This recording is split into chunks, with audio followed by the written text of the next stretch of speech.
Muy bien, jóvenes. Sigamos entonces. Aquí tengo el libro otra vez. Entonces, vamos a ver. Los barómetros que se usan con mercurio, pero también se puede usar agua. Imagínense si la atmósfera es capaz de levantar 76 centímetros de mercurio, que es pesado, que es denso, pues si fuera agua también se puede hacer un barómetro. Pero ¿cuál sería la gran diferencia? El tamaño.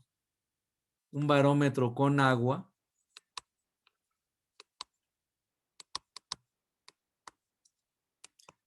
la altura de la columna sería de como de 10.2 metros de altura. El tamaño sería el problema. Evidentemente un barómetro con agua sería más preciso.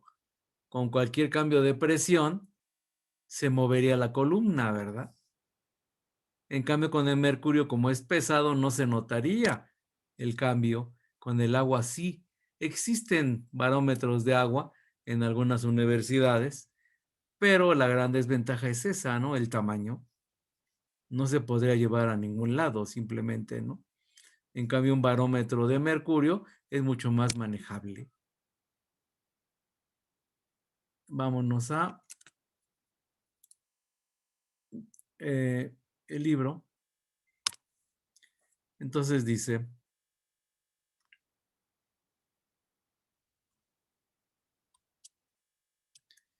prensa hidráulica.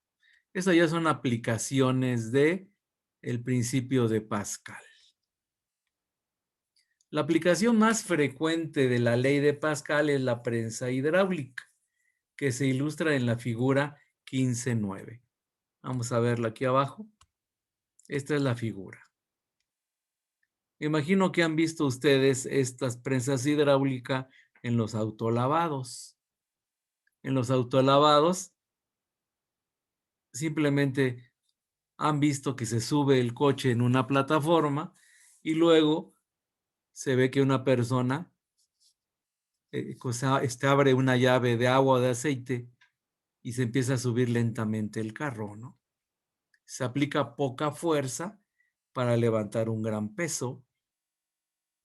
Hay unas mangueras en donde se transmite la presión y como se transmite en todas direcciones, aumentan el área y puede levantar más peso. Evidentemente tienen que echar mucha agua, ¿verdad? Para que se eleve el coche, pero de que se eleva, se eleva. Entonces, vámonos a un Jamboard. Entonces, prensa hidráulica.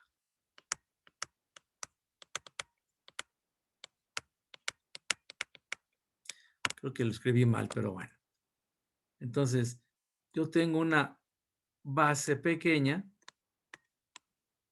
tengo un depósito de agua o aceite encerrado y tengo una base más grande. A ver, voy a exagerar.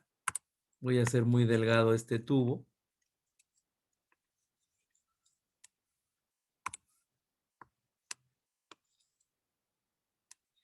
Y aquí pongo el coche, ¿verdad?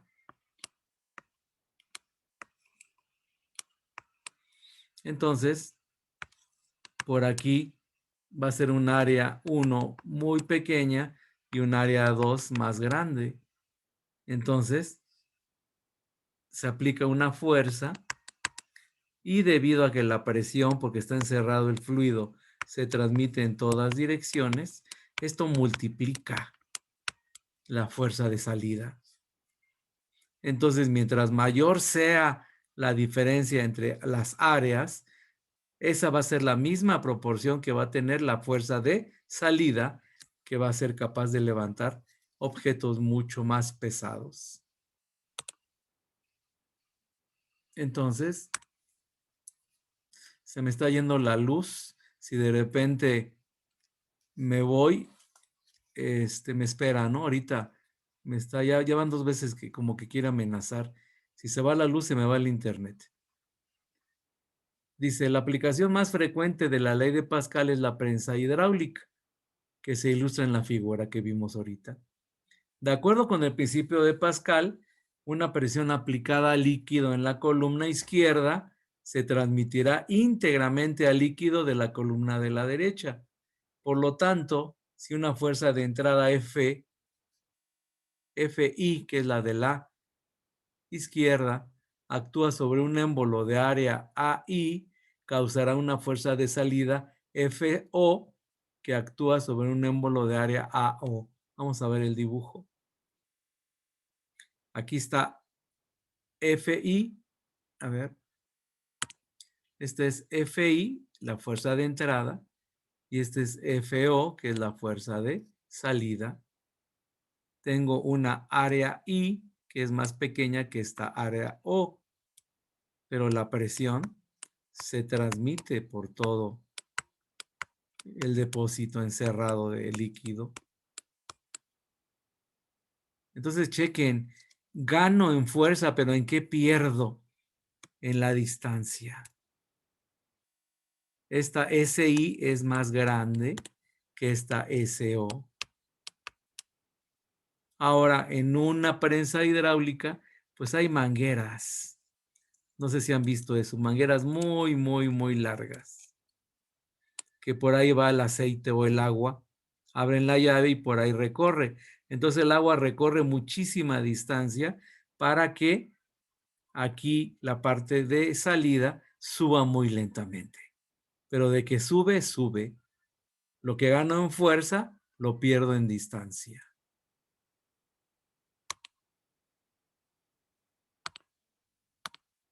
Entonces, vamos aquí, dice. Por lo tanto, si una fuerza de entrada Fi actúa sobre un émbolo de área AI, causará una fuerza de salida F0 o FO, F0 voy a decirle, que actúa sobre un émbolo de área A0. De modo que la presión de entrada es igual a la presión de salida. Recuerden que la fórmula de presión es fuerza entre área. Entonces tengo Fi entre AI, que es la presión de entrada, tiene que ser igual a F0 entre A0, que es la presión de salida. La ventaja mecánica ideal de tal dispositivo es igual a la relación de la fuerza de salida con respecto a la fuerza de entrada. Simbólicamente escribimos ML,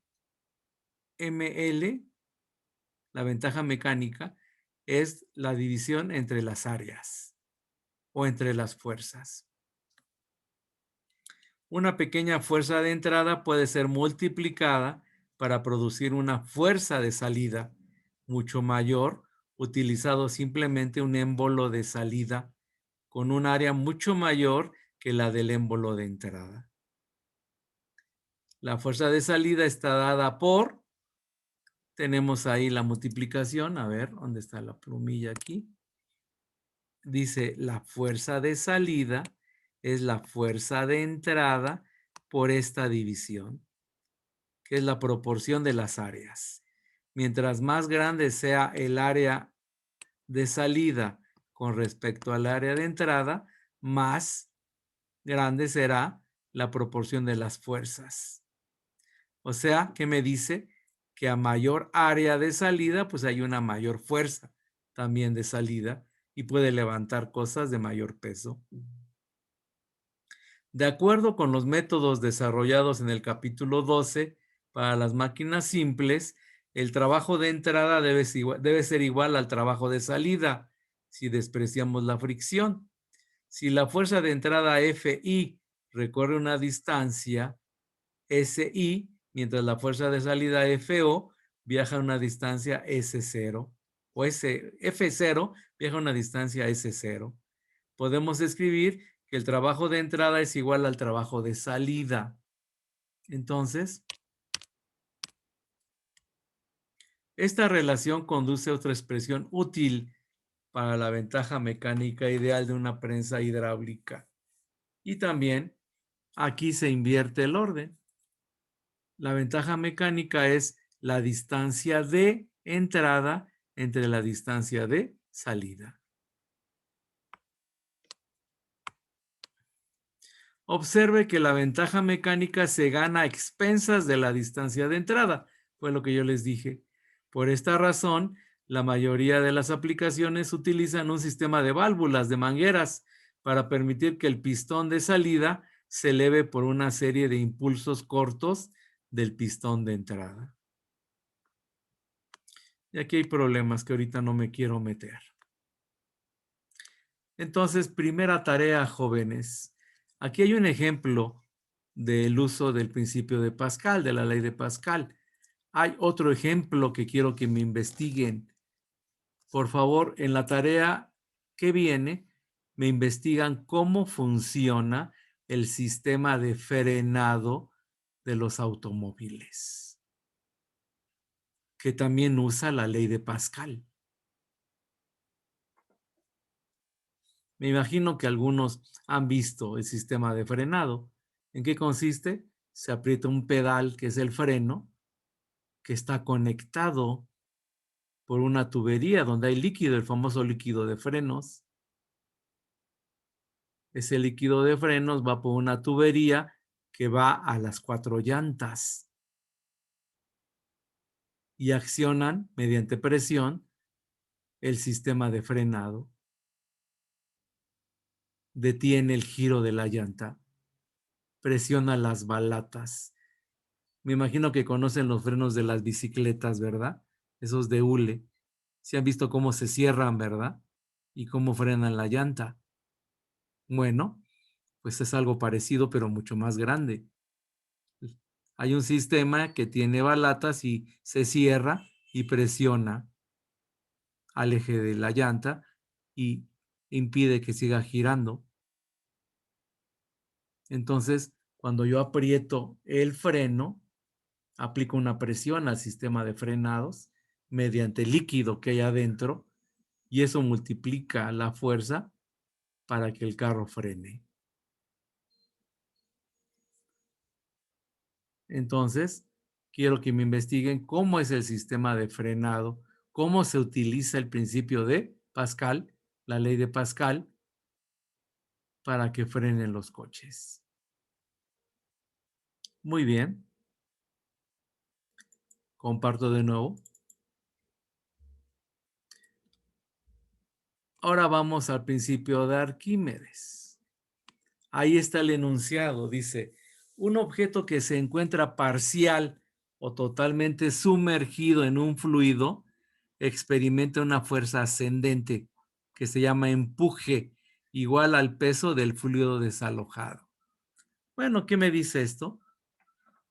Pues es tan sencillo como cuando nos metemos al agua, eso lo han experimentado todos. Cuando nos metemos al agua en una alberca, por ejemplo, pesamos menos, ¿verdad? Nos cuesta menos trabajo movernos en el agua, porque el agua nos está ayudando con una fuerza hacia arriba, ¿verdad? Que se llama empuje. ¿Y de qué depende este empuje? Pues de la cantidad de agua que desplacemos.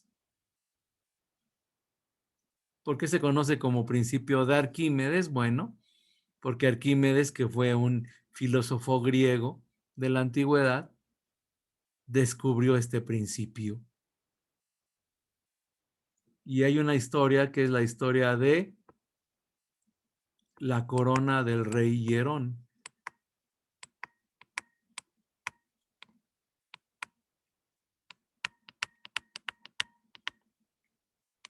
¿Qué dice la historia? Bueno, Hierón era rey de una ciudad griega que se llama Siracusa.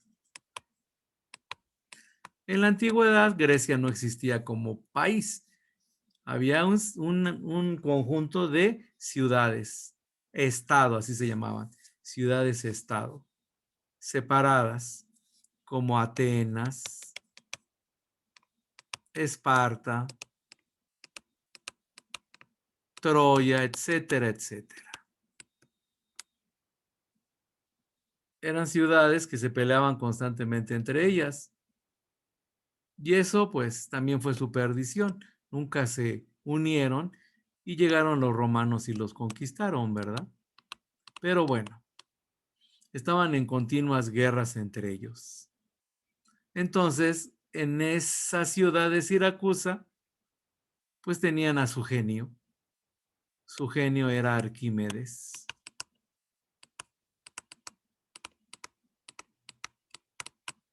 Y él era el que inventaba muchas cosas. Dicen que llegó a inventar catapultas enormes. También lentes muy grandes que enfocaban la luz del sol y quemaban las velas de los barcos enemigos. También por ahí vi un documental donde inventó una como ballesta, pero tipo ametralladora. Entonces era un genio. También era matemático. Le gustaba mucho la geometría también. Entonces, dicen que Arquímedes cierto día lo mandó llamar el rey Herón porque le había dado una cantidad de oro a su orfebre para que le hiciera una corona. Entonces, cuando le entregó la corona al orfebre, algo raro vio el rey, que dijo, no, se me hace que no es oro lo que me están devolviendo, pero no le podía demostrar al orfebre, ¿no? Entonces le pidió a Arquímedes que le ayudara a descubrir si realmente era su oro o le estaban dando otra cosa. Y bueno, cuenta la historia que llevaba muchos días pensando cómo resolver el problema y se estaba desesperando porque no encontraba la solución. Y cuenta la historia que una vez se fue a los baños públicos. Ahí era muy común. Eran unas tinas en donde ahí les echaban agua y ahí descansaban ellos, ¿no? Y dicen que estando un día ahí en los baños públicos, observó cómo los vecinos se metían a las tinas y desplazaban el agua, ¿verdad? Se salían. Ya se dio cuenta, ¿no? De que cuando se metían desplazaban cierta cantidad de agua dependiendo de la persona, dependiendo del volumen de la persona que se metiera. Y ahí fue donde se le ocurrió cómo demostrar si era oro o no era la corona. Ahí se dio cuenta, aunque no lo había definido, del concepto de densidad. Dicen que estaba tan contento, esa historia ustedes la deben saber, que salió corriendo, ¿no? Por toda la ciudad, completamente desnudo, gritando, ¿no? Su famosa frase, ¿no? Eureka, ¿no? ¿Qué significa eureka? Lo tengo. Entonces, ¿qué fue lo que hizo Arquímedes? Bueno, se reunió con el rey, mandaron llamar al orfebre, le pidió Arquímedes a Hierón que le diera la misma cantidad de oro que le había dado al orfebre y tenía aquí un depósito con agua. Pero lo llenó al ras. Y aquí puso algún desfogue, una rampita por donde iba el agua. Y aquí otro recipiente también. Entonces dicen que depositaron el oro y evidentemente el agua se salió por este desfogue y vació cierta cantidad de líquido. Luego, a continuación, de nuevo llenaron el recipiente y depositaron la corona ahora. Si hubiera sido oro, hubiera desplazado la misma cantidad de líquido, pero no, desplazó menos.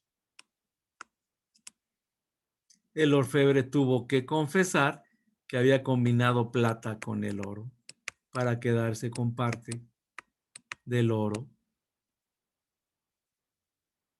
Y pues el final feliz para Hierón y Arquímedes fue que le cortaron la cabeza, creo, al orfebre, ¿no? Pero entonces ahí se dio cuenta Arquímedes de este principio, de que un cuerpo cuando se sumerge desplaza líquido, pero ¿cuánto desplaza? Pues desplaza si está completamente sumergido o parcialmente sumergido y depende de la masa, ¿verdad?, que desplaza ese cuerpo. El principio de Arquímedes se puede demostrar estudiando las fuerzas que ejerce el fluido sobre un cuerpo que se encuentra suspendido en él.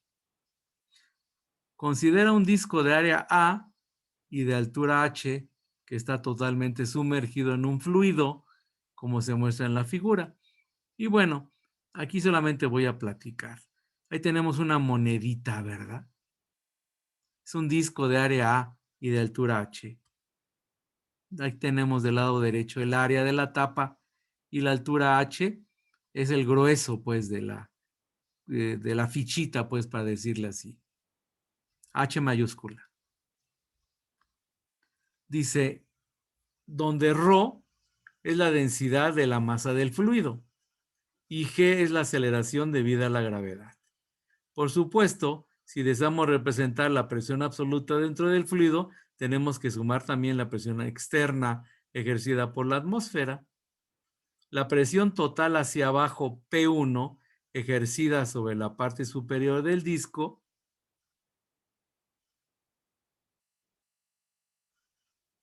según la figura 1510, es por lo tanto P1 es la presión A más ρGH, es la presión atmosférica, es PA, más ρGH1, chequen H1, es la presión sobre la cara de arriba, donde PA es la presión atmosférica y H1 es la profundidad en la parte superior del disco. En forma similar, la presión hacia arriba, P2, en la parte inferior del disco es P2 es igual a presión atmosférica PA más ρGH2. ¿Qué me está diciendo? Vamos a dibujar. Me está diciendo lo siguiente. Hay una presión que está empujando hacia abajo a esta monedita, ¿verdad? Se puede decir. Y depende de H1. Pero hay una presión que está empujando hacia arriba y depende de H2. ¿Cuál es más fuerte? Pues H2. O sea, la presión en H2, porque recuerden que la presión depende de la profundidad. Muy bien. Entonces, puesto que H2 es mayor que H1, la presión registrada en la parte inferior del disco es mayor que la presión en su parte superior, lo cual da por resultado una fuerza neta hacia arriba. Si representamos la fuerza hacia abajo como F1 y la fuerza hacia arriba como F2, podemos escribir, y bueno, a final de cuentas, haciendo despejes matemáticos que ya no me voy a meter mucho en Honduras, aquí tenemos que el empuje, que es este, FB, es mg, pero mg es el peso. ¿Peso de qué? Del fluido que se desalojó. Y así se demuestra matemáticamente. No me voy a meter mucho en matemáticas ahorita, pero el empuje es precisamente eso, el peso del fluido desalojado.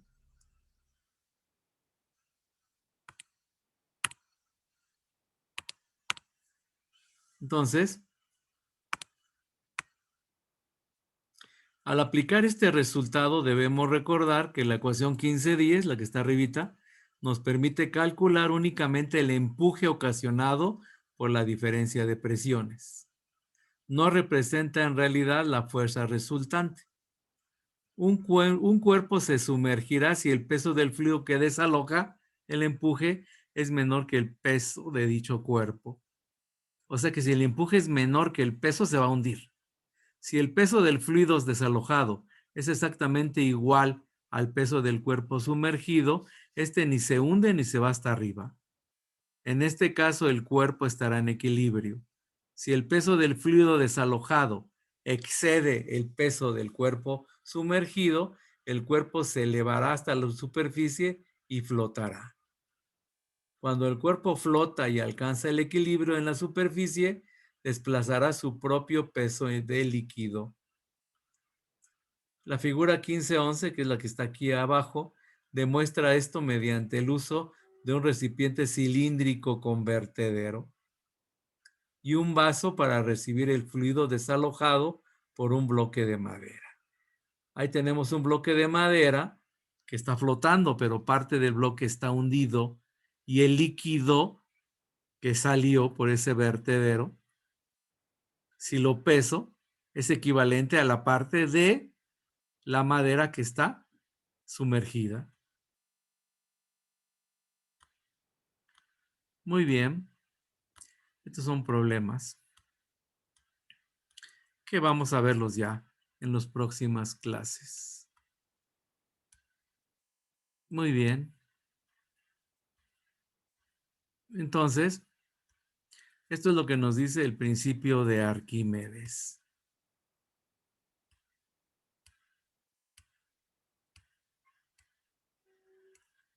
Ahora aquí están hablando de un globo aerostático, meteorológico.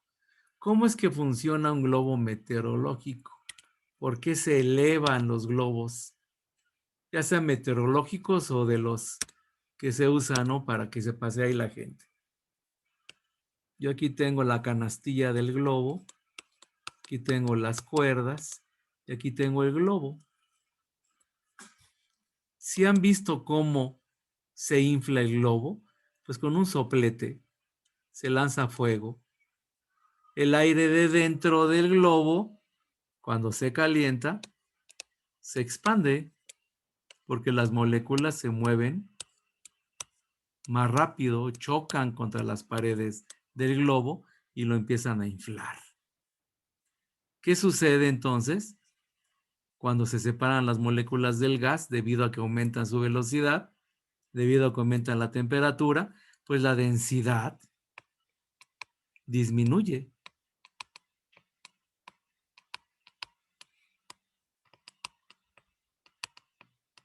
Disminuye la densidad porque es la misma cantidad de aire en mayor volumen. Recuerden que la densidad es la masa entre el volumen. Si la masa es la misma y el volumen aumenta, pues la densidad disminuye. Entonces, ¿qué sucede? Que la densidad del conjunto del aire con el globo se va reduciendo. Y entonces, ¿qué sucede? Cuando algo reduce su densidad, se eleva.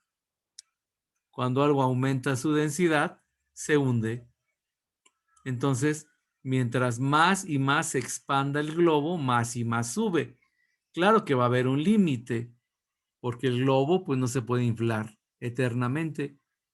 Entonces va a llegar un momento en que ya no se pueda inflar más y llegue hasta una altura máxima.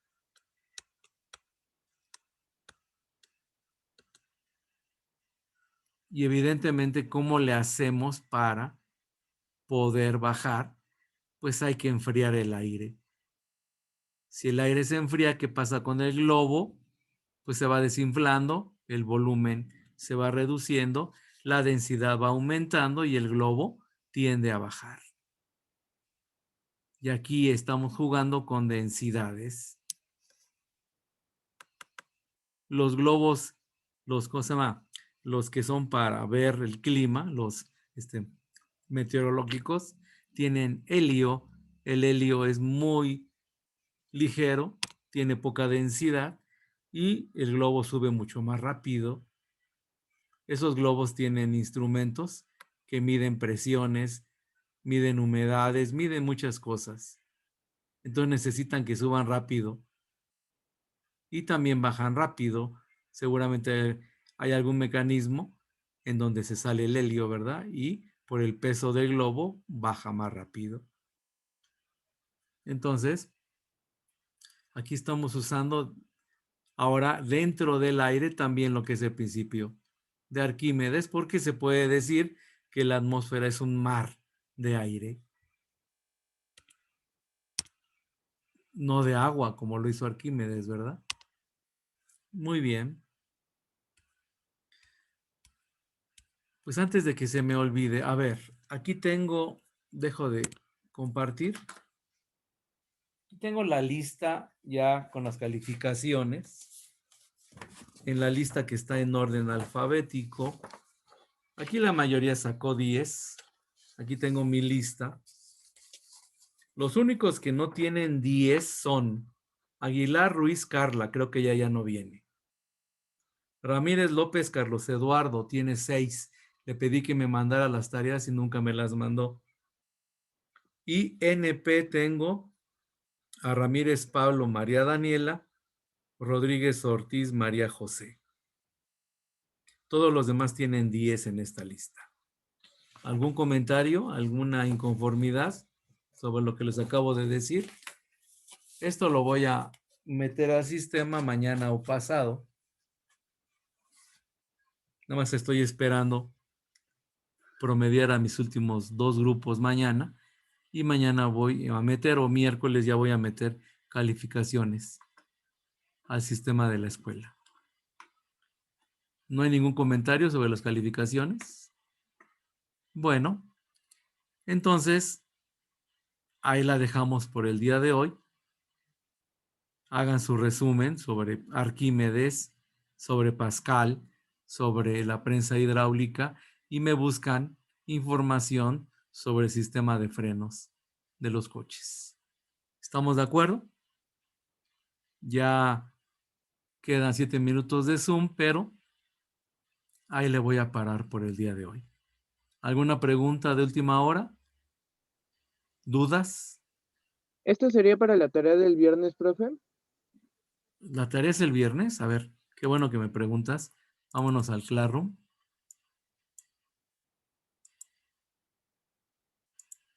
Aquí está el Classroom, trabajo de clase.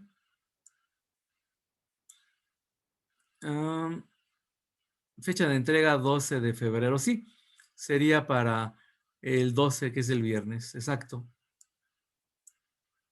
Hoy no vimos videos, vimos puros conceptos, pero aquí están los 2 videos que ya vimos, ¿no? Fluidos y densidad y presión. Esto ya los vimos, ¿verdad? Confírmeme, por favor. ¿Sí los vimos ya esos 2 videos? Sí. Ok. Entonces ahorita serían apuntes y resúmenes de videos. Pero vamos a ver más teoría, que estamos atrasados. El jueves nos vemos. Hijos, es que ya no sé, de veras, ya van breves que quedo mal con ustedes. Pero el jueves nos vemos y viernes también, yo creo, para reponer clases perdidas. Ok, jovencitos, pues si no hay nada más, nos vemos entonces el jueves. Muchas gracias. Hasta luego. Hasta luego, profe. Gracias, adiós. Hasta luego.